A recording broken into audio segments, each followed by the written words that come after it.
আমরা দেখেছি ভারত এবং দিল্লি প্রশাসন, দিল্লি শাসন বাংলাদেশিদের প্রতি একটা আগ্রাসী মনোভাব সবসময় পোষণ করে আসছে।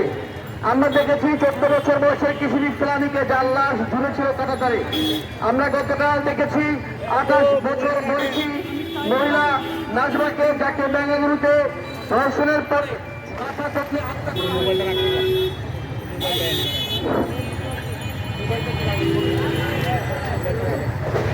আমরা সুস্পষ্টভাবে বলতে চাই, ভারতের আগ্রাসন বিরোধিতার যে লড়াই জুলাই গণঅভ্যুত্থানের মাধ্যমে শুরু হয়েছে, সেই লড়াই আমরা কখনোই থেমে দিব না, কখনোই আমরা থামতে দিব না। সেই লড়াই আমরা জিগে রাখবো, সেই লড়াই আমরা ইনশাল্লাহ চালিয়ে নিব।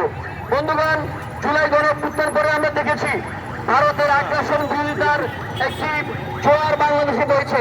আমরা দেখেছি সীমান্তে আমাদের সীমান্তরক্ষী বাহিনী, আমরা দেখেছি সীমান্তে আমাদের সীমান্তবর্তী অঞ্চলের মানুষজন কিভাবে বিএসএফ এর গুলির সামনে, বিএসএফ এর আগ্রাসনের সামনে রুখে দাঁড়িয়েছে। সুতরাং দিল্লিকে স্পষ্টভাবে শুনতে হবে, ভারতের প্রশাসনকে কান সজাগ রেখে শুনতে হবে। জুলাই গণঅভ্যুত্থানের আগের শেখ হাসিনার আমলের বাংলাদেশ আর এখনকার বাংলাদেশ মোটেই এক নয়। এখনকার বাংলাদেশ ভারতের সকল আগ্রাসন, ভারতের সকল নির্বিচার, ভারতের সকল অত্যাচারের বিরুদ্ধে কথা বলতে জানে। বন্ধুগণ, আজকের এই বিক্ষোভ সমাবেশে এখন বক্তব্য রাখবেন ঢাকা বিশ্ববিদ্যালয়ের মেধাবী শিক্ষার্থী মোফাজ্জল হোসাইন সাদাত। জানতে পারছেন ভারতের বেঙ্গালুরুতে বাংলাদেশি এক নারী নাজমা 3 সন্তানের জননী, তাকে নির্মমভাবে হত্যা করা হয়েছে। শুধু হত্যা নয়, তাকে ধর্ষণ করা হয়েছে, তারপরে তাকে হত্যা করা হয়েছে। আমরা এর তীব্র নিন্দা জানাই। সেই সাথে ভারতীয় আগ্রাসন এর বিরুদ্ধে আমরা সর্বদা সোচ্চার আছি। বৈষম্য বিরোধী ছাত্র আন্দোলন সর্বদা সোচ্চার আছে। আমরা এই ঘটনার তীব্র নিন্দা জানাচ্ছি। ধন্যবাদ সকলকে।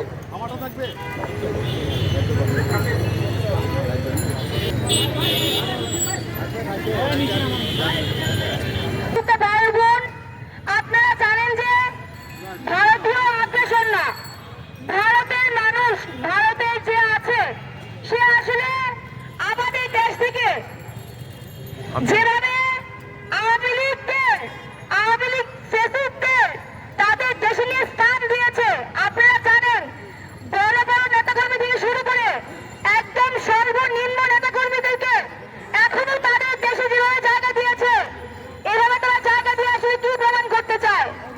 আমরা দেখতে পাই শুক্রবার সকালবেলা আমাদের বাংলাদেশে এক তরুণী, যাকে ভারতের বেঙ্গালুরুতে তাদের দেশে থাকা অবস্থায় ধর্ষণের শিকার হতে হয়। আমি এই ধর্ষণের বিপক্ষে রাজুতে দাঁড়িয়েছি এবং আজকের এই বিক্ষোভ সমাবেশে আমি সমবেত হয়েছি। আসলে তারা কি আমাদের এই বোনকে বাংলাদেশে দর্শন করেছে? তারা কি চায় বাংলাদেশের মানুষ সারা জীবন তাদের পায়ের তুলে পড়ে থাকুক?